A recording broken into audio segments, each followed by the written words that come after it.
विक्रम एक गांव का निडर और बुद्धिमान युवक था, जो अपने साहस और धर्म के प्रति अपने समर्पण के लिए मशहूर था। उसके गांव में सभी लोग उसकी इज्जत करते थे और मानते थे कि वह संकट के समय भगवान के दिए हुए एक वरदान के समान था। वह भगवान राम का अनन्य भक्त था और उनके आदर्शों पर चलने की कोशिश करता था। उसका एक ही सपना था कि वह भी भगवान राम के जैसे अपने जीवन में एक बड़ा आदर्श स्थापित करे।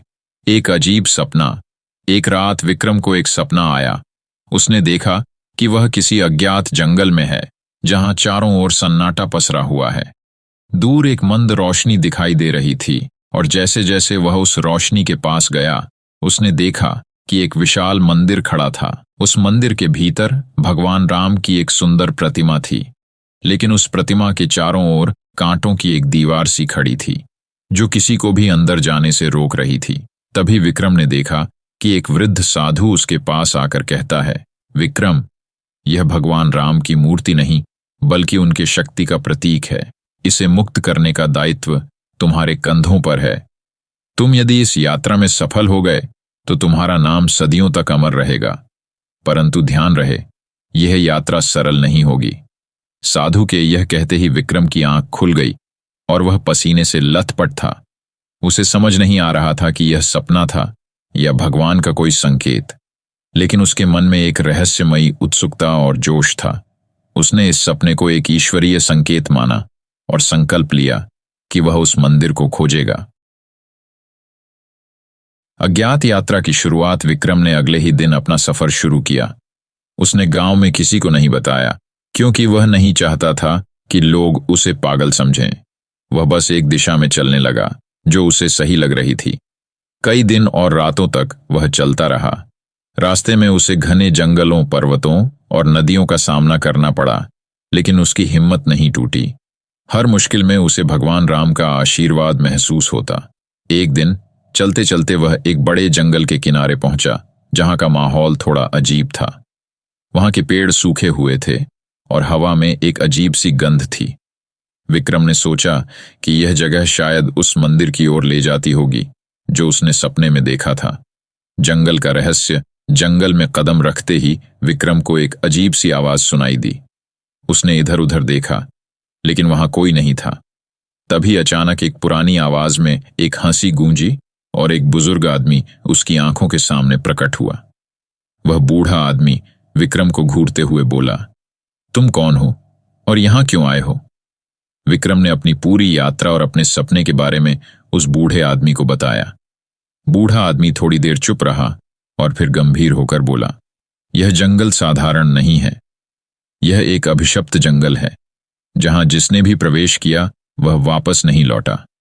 लेकिन यदि तुमने सच में भगवान राम का संकेत पाया है, तो शायद तुम्हारा यहां आना तय था। मैं तुम्हें इस जंगल का रास्ता दिखा सकता हूं, लेकिन इसके बदले तुम्हें मुझे एक वचन देना होगा।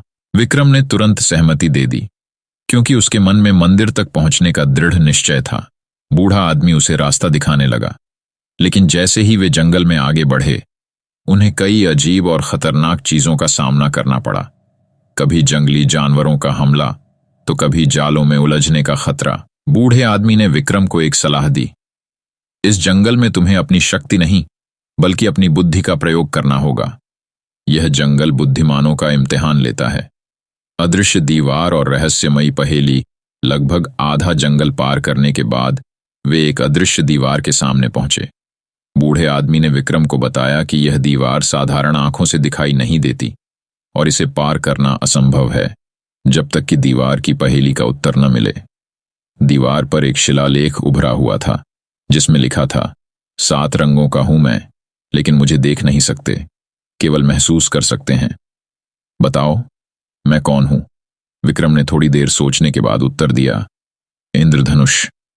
लेकिन जैसे ही उसने यह उत्तर दिया, दीवार हिलने लगी और एक आवाज आई, गलत उत्तर, फिर से सोचो। विक्रम ने दिमाग दौड़ाया और सोचा कि यह पहेली किसी ऐसी चीज के बारे में है जो दिखती नहीं, लेकिन महसूस होती है। आखिरकार उसने उत्तर दिया, प्रकाश। लेकिन दीवार फिर भी हिली नहीं। वह निराश हो चुका था, लेकिन हार मानने का नाम नहीं लिया। उसे याद आया कि यह जंगल बुद्धिमानों का इम्तिहान लेता है, इसलिए उसने फिर सोचा और आखिरकार कहा, प्रेम।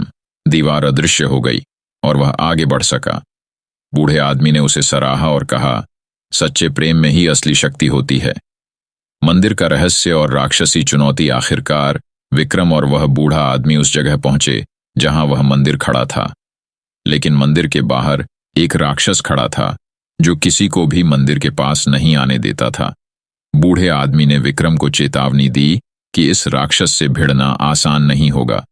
विक्रम ने भगवान राम का स्मरण किया और उस राक्षस से सामना करने के लिए आगे बढ़ा।